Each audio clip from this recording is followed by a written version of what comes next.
welcome you all to the session on system software. In the last session, we had a discussion on, I have explained on what the functions of an assembler. So here, today just I am going to discussing with you people what that assembler algorithm. So there are different kinds of assemblers algorithms, just we can see pass 1, pass 2 and 1 pass algorithm. So here they took an example for SIC, they have given an algorithm for SIC because the instruction length in SIC it is same, every time the locator counter will be incremented by 3. So that is why they have taken SIC assembler, the design of an SIC assembler here. So here the main function of a basic assembler.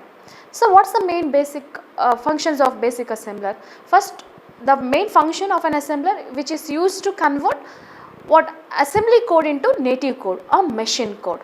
Assembly code into machine code. So when we are giving an assembly level language program as an input to the assembler, what the assembler is going to do is, it is going to scanning each line every time. So for each and every line it is going to generate an object code if no errors are there. So then it is going to generate an object file by combining all the object codes for each and every line into a single file. So that is the main task of an assembler. So for doing such kind of things, what are the steps are needed? So as we know that in any programming language, in any assembly level language, so each instruction in that program it is having different kinds of columns. The first column it is having the label field, so the second column which is having the mnemonic field, and third it is having the symbolic field, right. So means it has to scan the entire line. So it is going to scan label field, mnemonic field as well as the symbolic field. So what actually it is going to do is, first it is going to convert the mnemonic code. Mnemonic code is nothing but is the instruction name. So J sub, R sub, add, sub. So these are all called load A, load X, these are all things are called as instructions. First it is going to convert the mnemonic field into opcode. So after that, which is followed by the mnemonic code is always followed by the symbolic operand. So the next symbolic operand is going to be converted into address. It's going to be converted into address. So after that it is going to choose the proper instruction format and the addressing modes.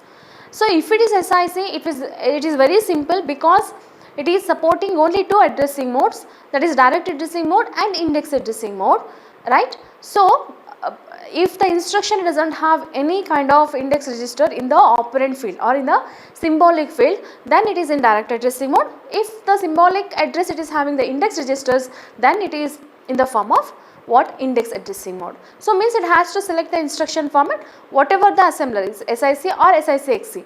First it has to choose the proper format.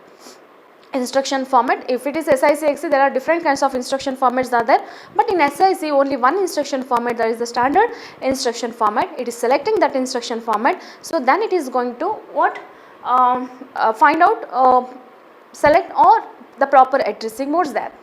After that the program it is also having constant values or some kind of variables, constant variables just we are using. So in such kind of things we have to convert that constant value into its equivalent opcode or object code. So after that it is going to generate the output to object file and the listing file into the object file. So this is the example, already just I explained this kind of things. This is the first line. So just you can observe that this is the first line. So the assembler is not going to generate an object code for any kind of assembler directories, means any kind of means for start, end, base, reserve byte, reserve word, for such kind of things it is not going to generate any kind of object code. So but for the word and byte it is going to generate an object code, right. So start is an assembler directives. So here for the start assembler directives it is not generating any object code. So what is the second one? Second one is nothing but, so in the label field it is having the first, so the mnemonic field it is having STL, this is the mnemonic field, this is the label field and this is the symbolic field. So first it is going to convert that mnemonic field into its opcode.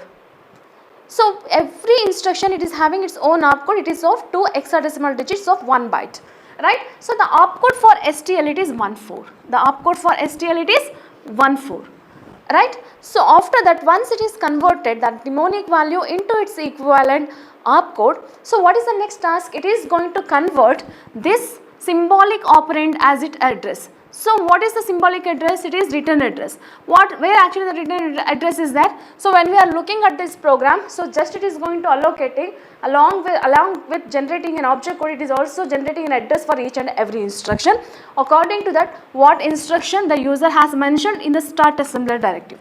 If the starting address has not mentioned in the start assembler directive, by default it will be started from 0. Right. So when we are looking at that program, don't bother about how actually it's been generated now. So when we are looking at for the address for this variable, where actually it is there, return address is there. So where actually it is there, return address, where actually it is been defined in the label field, where it is there at the memory location 1033. So means just it is going to converting this symbolic field into its equivalent address 1033.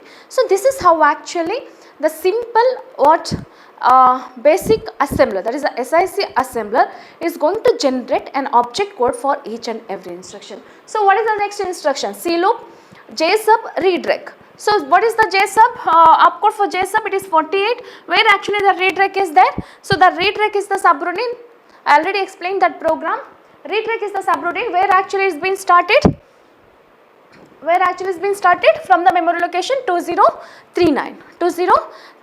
So means in that instruction JSUB, the object code, the opcode it is 48, where actually the redirect is there, it is 2039. Right. So this is how actually the assembler is going to generate an object code for each and every instruction for the constant values, byte, word, or the constant values. So for this it is going to generate an object code by converting that ASCII value of EVO F into its equivalent hexadecimal digit, right. So the next word, it is nothing but the integer value which is having the value 3. So it is going to be representing in the form of 3 bytes, 6 hexadecimal digits, and another integer 0. So the object code for 0, it is that much, right. So here this is how actually what an object code is being generated for each and every instruction. So next you can observe that what actually it is there. When we are looking at the symbolic address, yes, of course, the assembler is going to, what's the main, why actually they are designing different phases of algorithms or different passes of algorithm, pass 1 and pass 2, why it is not done by the single pass or one pass. So why? Because, so you can observe that every time when we are giving the program, that is assembly level language program, as an input to an assembler, so at a time it is going to read the first line. What is the first line? It is the name of the program and the start assembler directive. For that it is not going to generate any object code. So then it is taking an address. That address must be assigned to the first instruction. That address must be assigned to the first instruction. After that it is going to scanning this line. So just it is looking at that, what? It is looking at that label field. After that it is looking at that what? Mnemonic field. So for that mnemonic field, immediately it can convert that mnemonic value into its equivalent opcode. So for such kind of things, it is having different kinds of data structures, opcode table, symbolic table, symbolic table or symbol table. So one more locator counter, the main three data structures it is using, just I will explain later, right. Return address. So when it is looking at that return address, immediately that address is available. Since the return address, it does not know where actually that return address is there. So for example, in that previous example, if I am taking, so this is the raw program, just we are giving to an assembler. This is the user program, it is being giving to that assembler. So what actually the assembler is going to do is, it is going to read the first line, scanning the first line. What actually it is going to do is, just what is the assembler directive? If it is encounters as an assembler directive as start, it is not going to generate any object code. So just it is going to taking what? The starting address. So after taking that starting address, what actually it is going to do is, the locator counter. The locator counter is nothing but is working like program counter. It is working like program counters. So that locator counter value is going to be initialized with the starting address 1000. So after that what actually it is going to do is, so means for the first instruction it is going to assigning that address for the first instruction. After that it is looking at the label field, STL is there. So STL it is in the label field it will take that, what is the label field, it is having the first it is there. So it don't want such kind of things now for that label field. So next what actually it is going to do is the next mnemonic field STL. So what actually it is going to do is just it is going to convert that mnemonic value into its equivalent, what opcode, that is the 14. Opcode it is 14. So after that it has to find out the return address. So return address is already, the address is being generated for the return address initially? No, it is not yet been decided. It is not yet been defined. So means in a single scan it is not possible because the return address requires the forward reference. So means the symbols or the label or return address, the variable which is required for this instruction, it is defined after these instructions. After this instruction. So you can observe that in C programming you are defining the variables which are required for that program, for the instructions are defined initially. But in assembly level language, first the instructions are being written, so then it is going to be what defined, whatever the variables which are required for this kind of instructions, like that. So means it is having forward references. So in a single pass it cannot get the value of return address. It cannot get the value of return address. Return address, the address is also not generated for the return address initially. So because it is going to scanning line by line, for each and every line just it is going to assigning the address. Every time the locator counter value must be incremented by 3. Why? Because that the length of that instructions in SIC it is of 3 bytes. The length of the instruction in SIC it is of 3 bytes. So every time it is going to be incremented by 3. Right? So means in a single pass, in a single scan it is possible? No. So hence we will go with pass 1 and pass 2. Pass 1 and pass 2 algorithm. So for the second one, JSUB, read rec. Read rec is defined. The address is defined for the read rec initially? No. No. So directly it cannot jump to that read rec directly. So because assembler is going to scanning that program line by line.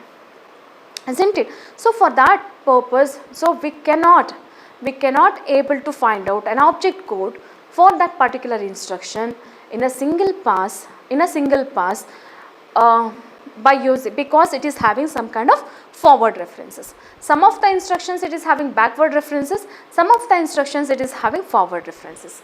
So in this case you can observe that C loop, where actually that C loop, jump C loop it is having the backward references. So if it is having backward references, the displacement value means backward references in SICX, the displacement value we got, that is the negative value.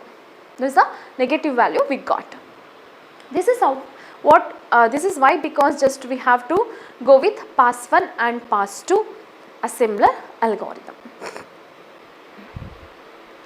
So here this is the complete program which is generated an object code for the entire program here.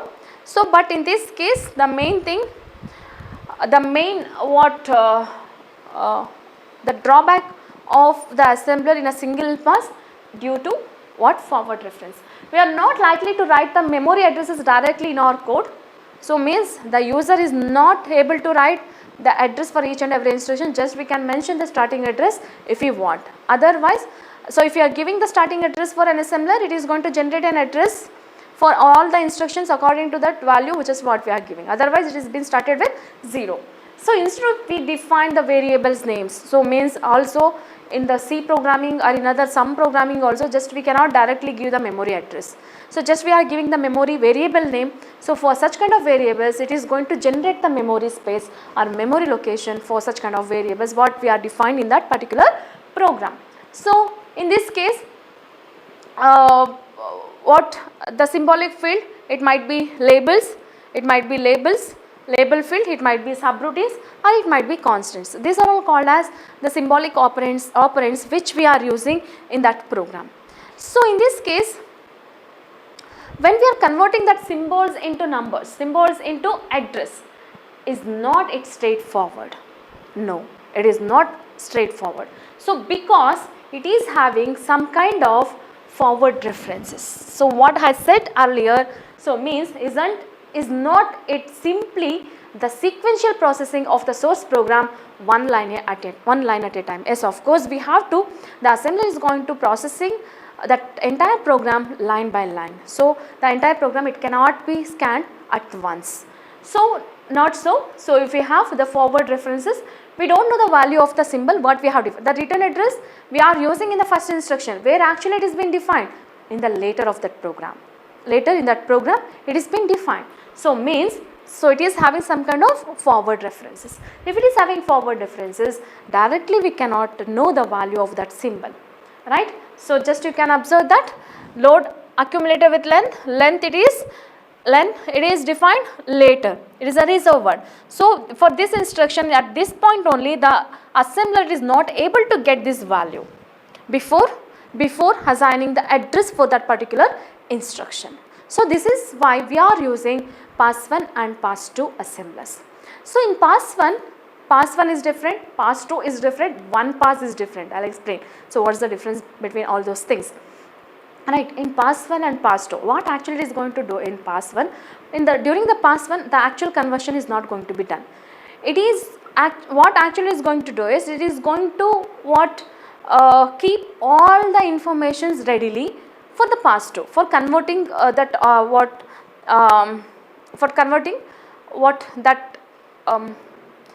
or that instruction into object code. So means it is going to keep all the informations ready in pass 1, and by using such kind of informations by pass 1, so then it is going to be used by pass 2 for converting that value. So just I will explain. During pass 1 what actually is going to be done, and during pass 2 what actually is going to be done. So during pass 1 it is going to assign the addresses to all the statements in the program. So first it is going to assigning the address. So once we have assigned that assigned that address for all the instructions, so then it is easy to get the memory locations of the variables, what the variables we needed, right. So means first it is during the pass 1 what actually it is going to do is, it is going to assign the addresses of to all the statements in the program. After that it is going to generate it is going to save the values of assigned to all the labels for use in pass 2. So yes, of course, whatever the memory variables we are using, all the memory variables must be defined in the label field. Means we have to save all the label names along with its value, along with its address. So then it will be easy to get that value. Just I will explain how actually it save all those values and all. So after that it is going to perform some of the processing of assembler directives. What kind of assembler directives just we are using? During pass 2 it is going to assemble the instructions by translating the opcode and the symbolic operands. For translating the opcode, it is going to refer that opcode table. For translating the symbolic operands, it is going to refer the symbol table. Just I'll explain now. So then it is going to generate the values defined by byte and word, because it is a constant values. Then it is going to perform processing of assembler directives not done by the pass 1. So those assembler directives, the processing of assembler directives which are left in pass 1, it is going to be done at pass 2. So then it is going to write the object program and the assembly listing. So in this case mainly it is using that assembler, that is the pass 1 and pass 2 assembler. Mainly it is using 3 types of data structures. The data structures, it is very important. So the data structures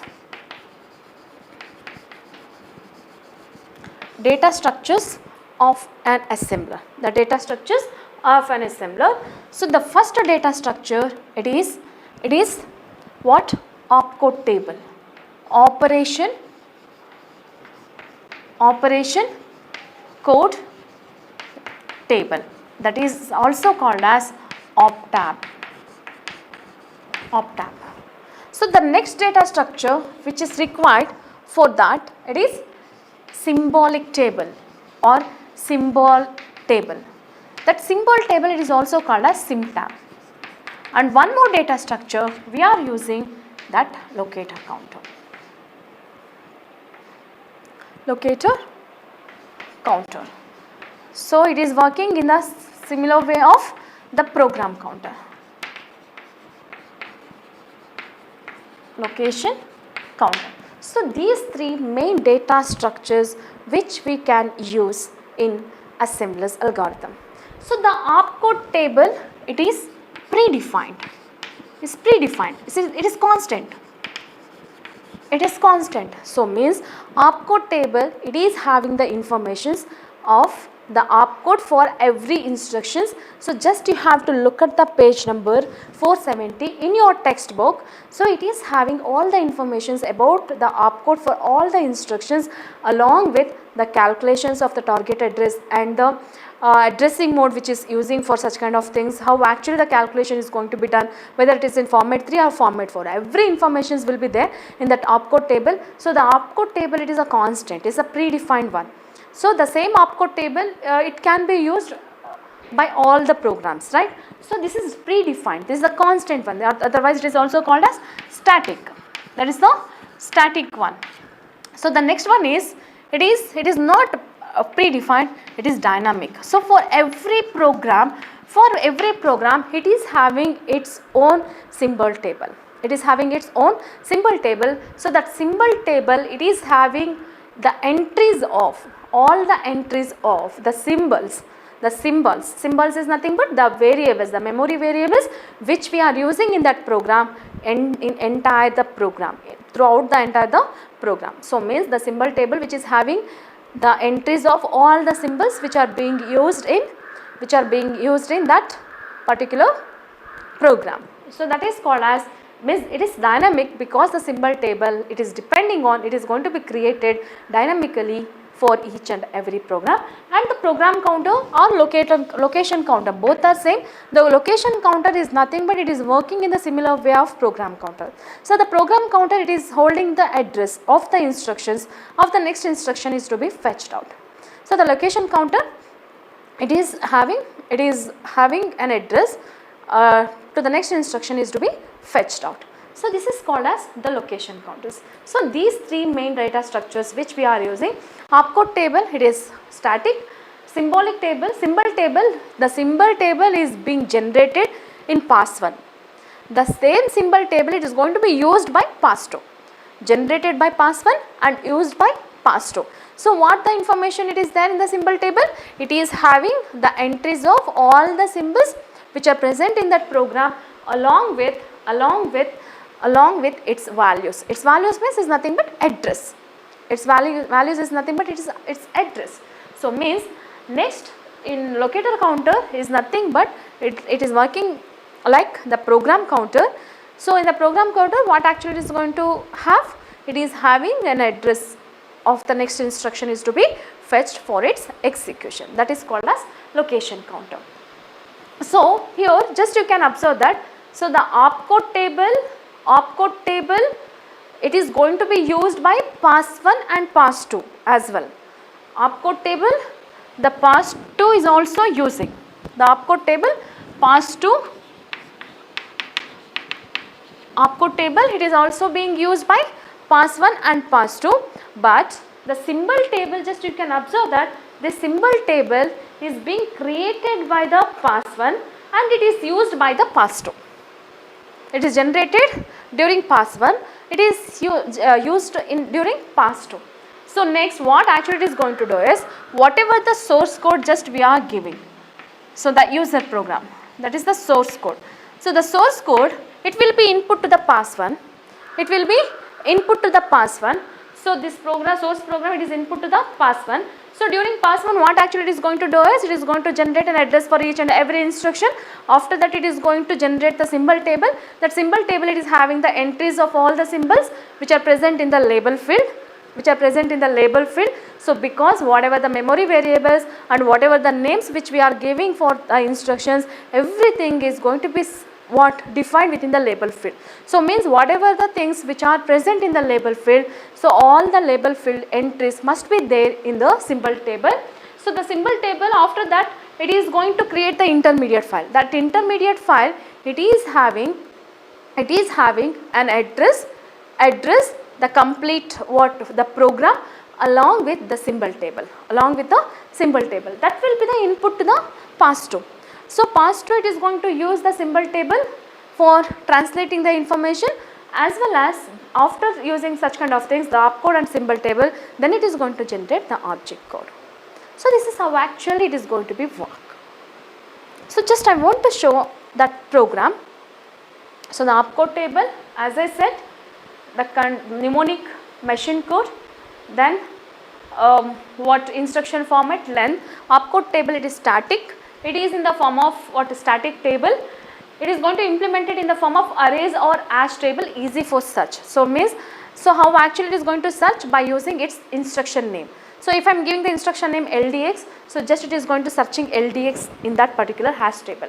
So then it will get the value of that opcode value of that particular instructions from that opcode table, along with the memory operations and whatever the variables which are involved, how we can get the target address and all. So everything which are defined within that opcode table. So the symbol table is nothing but it is having the label name, value, flag, etc. what we are using. It is dynamic table. So it is changing from one program to another program. It is changing from one program to another program. It is also represented in the form of hash table only. So means just we are going to searching for a particular what the label field which are present in that symbol table by using its name, the label name, right. So here, before explaining these kind of things, just I want to explain how actually the symbol table, what kind of informations it is having. So this is the source program what the user has given. This is the source program what the user has given. So this will be the input to that user, to the pass-through. So pass one assembler. What actually the pass one assembler is going to do is, the pass one assembler, what it is generating is, it is going to generating an address for each and every instructions. Also it is going to constructing the symbol table. It is also constructing the symbol table. How actually it is going to generate that symbol table here. So the symbol table, it is having all the entries of that particular program. What actually it is going, this is a simple program. It will be the input to that pass one assembler. What actually it is going to do is, it is going to use that opcode table and just it is going to generate the symbol table. Opcode table, it is predefined one, it is constant, it is static. So but the symbol table which is being created by the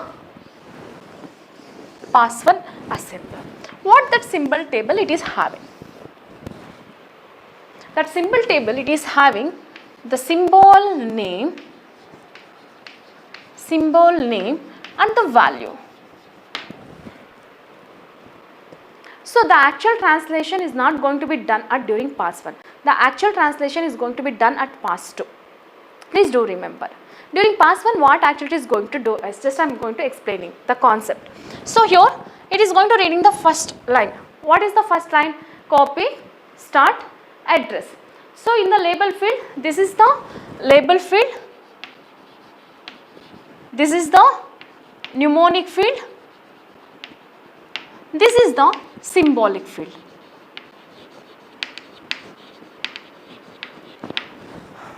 That is the label field, mnemonic field and the symbolic field. So in the label field, what it is having, that it is having some name. So simply what actually is going to do is, so just it is going to copying that the label name. What is the label name? It is copy into the symbol table along with the address. Address is not specified. Address is not specified for that one. So because it is left as an empty here. Otherwise, it can take its symbol value or its symbolic address value, that is 1000. So next it will go to the next line. So means please do remember, in this what pass 1, it is going to scanning the first what label field. So the label field must be entered into the symbol table along with the locator counter value. First the locator counter value is going to be initialized to 0. The locator counter value is going to be initialized to 1000 because the starting address is 1000, the user has mentioned. So when it is pointing to the next instruction, so the locator counter value must be incremented by 3. So means now the locator counter value what it is having, 1003. So means it is going to assigning the address for this instruction, it is 1003 like this. Next what the next field it is going to scanning. So the field it is first. As there is symbol in the label field, there is a symbol in the label field. So what is the symbol which is present in the label field? First. So now what actually is going to do is, it is going to searching for that symbol name in that symbol table. So because we cannot give the same memory name for more than one instruction or more than one variable, isn't it? So if you are giving some kind of such kind of things, it is giving an error, right? So we cannot give the same label name for more than one instruction. For doing such kind of things, what actually is going to do is, it is going to searching for first the label name first within that symbol table. That first is already there? No. So what actually it is going to do is, it is going to enter that label name as first into the symbol table along with its locator counter value. At that time, what the locator counter value it is there? The location counter value. So just it is going to enter that value. So after that, it is going to moving the next stage. What is the text column? It is mnemonic field. But the pass 1 is not going to generate any opcode for that one. What actually it is going to do is, so just it is going to check whether it is a valid instruction or not. Suppose if when the user has written that program, instead of STL, it can enter only that ST. Just he left L. So means what actually is going to do is, just it is going to scanning that one. What is that ST? So just it will take that value, it is going to compare that ST in that opcode table, which is there, that such kind of instruction which is there in the opcode table or not. So if it is not there means, what does it mean? It is an invalid instruction. It is the invalid instruction. Suppose if you are giving, instead of printf in the C program, if you are giving only that print, it shows an error. Isn't it? Like that only when we are writing that instructions, if you are doing some mistakes, so then it is going to searching for ST which is there in the opcode table or not. So if it is there in the opcode table, then it is valid. It is valid. If it is not there in the opcode table, ST it will not be there in the opcode table. So then it is invalid. So means during pass 1, for just it is going to observing whether the user has entered the valid instruction or not. If it is valid, no problem. So just it is going to verifying whether it is valid or invalid. It will not touch that symbolic field here. It will not touch the symbolic field. So just it is going to scanning only these two fields during pass 1. These two fields during pass 1. So just it is going to create the symbol table for all the symbols which are defined in the label field. Again it is going to verifying all the instructions which are there in that program whether it is valid or not. Only that much is going to be done during pass 1. During pass 1 only that much is going to be done. So next then for the next instruction, again the locator counter value is going to be incremented. So now the locator counter value it is 1006. So then it is going to encounter that symbol which is present in the label field C loop. It is going to searching within that symbol table. C loop is already there? No. What actually is going to do is enter the C loop here. What actually it is going to do is, then it is going to enter the locator counter value. It is 1006. Current location counter value. So then it will not touch this symbolic operand. So then the locator counter value is incremented by 3. Now it is 1009. So what is the next instruction? This one. It encounters the label field here? No, there is no label field. There is no symbol in the label field. So then what actually it is going to do is, just it is going to checking whether it is valid one or not. How actually it is going to identifying is it is valid or not? So by checking that instruction whether it is present in the what opcode table or not. So LDA is not there, LDA is there, so hence it is valid. Then it is going to be incremented the locator counter value like that. So when it comes to that end file, so every time it is going to be incremented by 5. So next it is going to enter, that is end file evof 3 0 return address length buffer. So everything is going to be entered into the symbol table. So means along with it is going to, it is also generating 1006, 1000, 1009, 100C, 100F, 1012, 1015, 1018, 111 means it is B, 101 D, like this. Just it is going to what generating an object code for everything. So then it is going to generate this symbol table here like this. Like this it is going to generate the code. So means for this evof end file where actually it is there 1015, evof it is 102A, it is 102D, 1030, 1033, 1036, 1039. So this is the symbol table which is being created. Again for the subroutine also it is having all the entries. It is also having the entire entries for subroutine also. So means in during pass 1 just it is going to generate this symbol table for pass 2. Pass 2 the actual translation is going to be done by pass 2. So in the during the pass 2 just it is going to refer the symbol table and the opcode table for the translation, that instruction into opcode, then it is going to use the location counter in the similar way, right. So this is how actually that pass 1 is going to be done. So what just I have explained so far, so the same thing is going to be implemented by using algorithm, that is pass 1 algorithm. So here this is the pass 1 algorithm among two passes. So there are pass 1 and pass 2 assemblers are there. So after that, to overcome the difficulties of that pass 1 and pass 2, so then they have designed one pass algorithm. So we will discuss all the algorithms in the upcoming session. Thank you.